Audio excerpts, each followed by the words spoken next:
We've got the iPhone 17 Pro Max in hand, and I think it's safe to say that Apple went all in with this one. It's all about those cameras. 3 48-megapixel lenses, wide, ultra-wide, and a new telephoto that offers up to 8 times optical quality zoom, and then an insane 40 times digital zoom. So essentially what they did was take the main camera sensor from the 17 Pro Max, shrink it down, and fit it into the smaller 17 Pro body. That way, you get the same great optics regardless of which model you pick. So this huge camera bump, or plateau, whatever you want to call it, it takes up a lot of real estate on the back of the phone.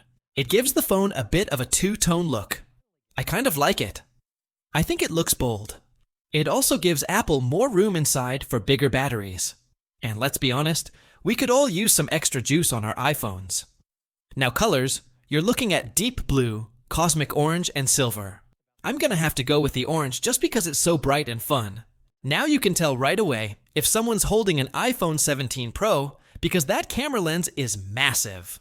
It stands out like a sore thumb compared to the 16 Pro. One thing I noticed right away when I picked up the 17 Pro was how light it was. Remember last year Apple switched the 16 Pro from stainless steel to titanium. Now they've gone back to aluminum.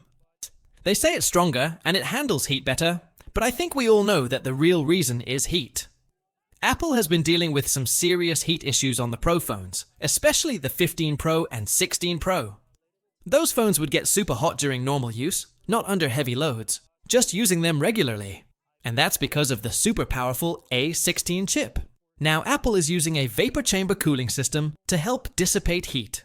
Basically, it's a more efficient and effective way of keeping the phone cool. Think of it like a more advanced version of a heatsink. The front camera on the 17 Pro and 17 Pro Max is now an 18-megapixel square sensor.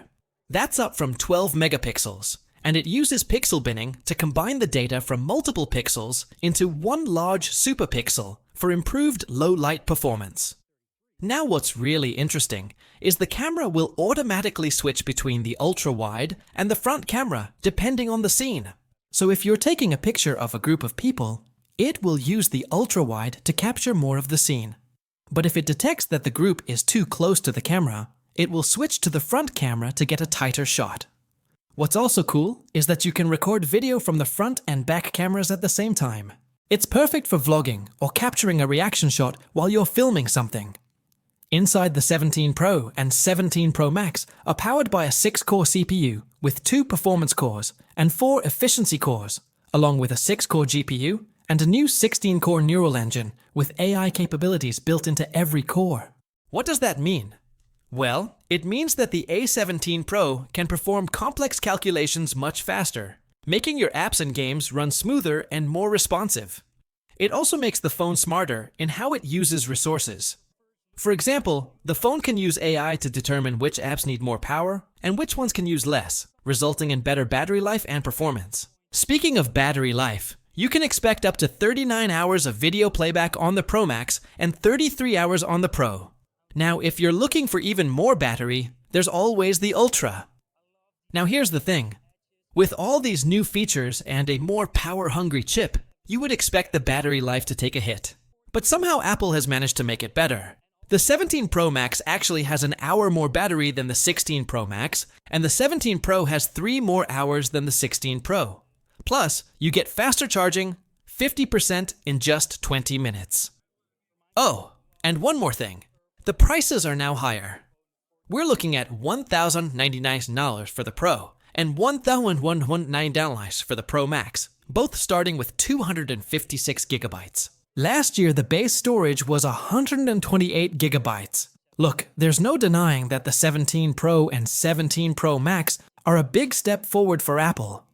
The cameras are seriously impressive, and the new design and features just make the phone feel fresh and exciting again. If you're due for an upgrade, this might be the one to get. But if you're just looking for something a little different, the regular 17 and 17 Plus are also great options. Stay tuned for more iPhone 17 coverage. Don't forget to hit that subscribe button. And, as always, thanks for watching.